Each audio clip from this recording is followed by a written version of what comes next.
everyone that the most simple thing you can do that will save lives is for somebody that owns firearms, simply give them a trigger lock. Ideally, during periods of significant stress and upset, we would remove access, but ultimately, simply limiting access makes a big difference. Now, I would encourage people to take a look at the work that we've done, and we've called the treatment brief cognitive behavioral therapy for suicide prevention. It's a treatment that focuses very specifically on building skills around self-management in emotion regulation. It uses safety planning, teaches people how to ask for help. One of the most significant things that I think is it goes unrecognized is the reality that people that have difficulty oftentimes struggle with shame and stigma and have difficulty simply asking for help at these critical moments. And teaching that capacity is really important. The treatment that we developed is only 12 hours long. And as a part of that treatment, we do the skills training. Now, we ended up able to reduce overall post-treatment suicide attempt rates by 60%. As a part of that, we also did very simple safety planning with people in emergency departments. So if you go into a hospital emergency room that were thinking about suicide, we had an intervention where we simply did safety planning coupled with means safety efforts in terms of restricting access to lethal means. That reduced post-treatment suicide attempt rates by 76%.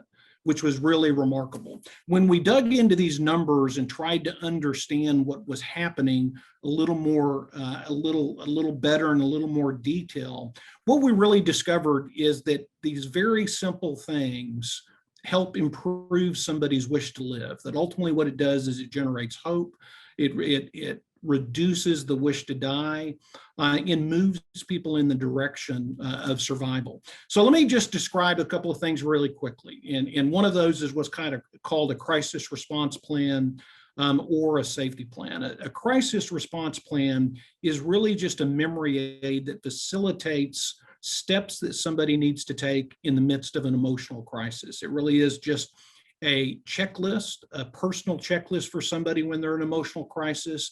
It's a problem-solving tool, and it's a collaborative strategy that they develop that when they are stressed and they get in a crisis, how do they respond?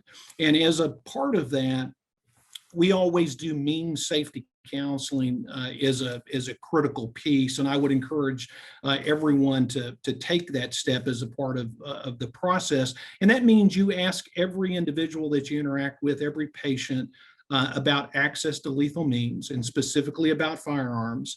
They develop a written plan for how to restrict access, whether that involves a family member or a friend. And it really allows somebody to reinforce the steps that need to be taken to be safe while they learn better emotional regulation skills. There are a number of studies that have been done in this area that have demonstrated when you take a simple step like that, and just simply addressing the issue, it's been discovered that you can increase safety steps by almost 2.5-fold in terms of what you see if you don't take that simple step of having that critical conversation. One of the other things that we've done, another simple step, is what we call a survival kit or a hope kit.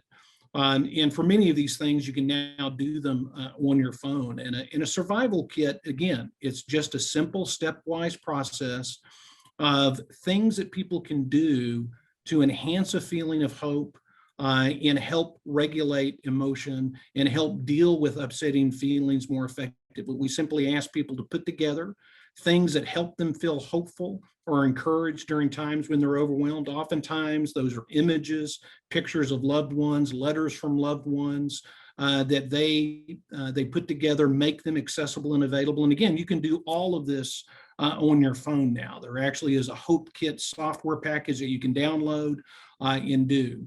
And what really has proven critical about each one of these steps in terms of crisis response planning, survival kit, and means safety counseling is it buys people a critical few minutes of time during these periods of significant risk. And oftentimes those few minutes is enough to slow down the sequence to help save lives. We've got really nice scientific evidence of this now.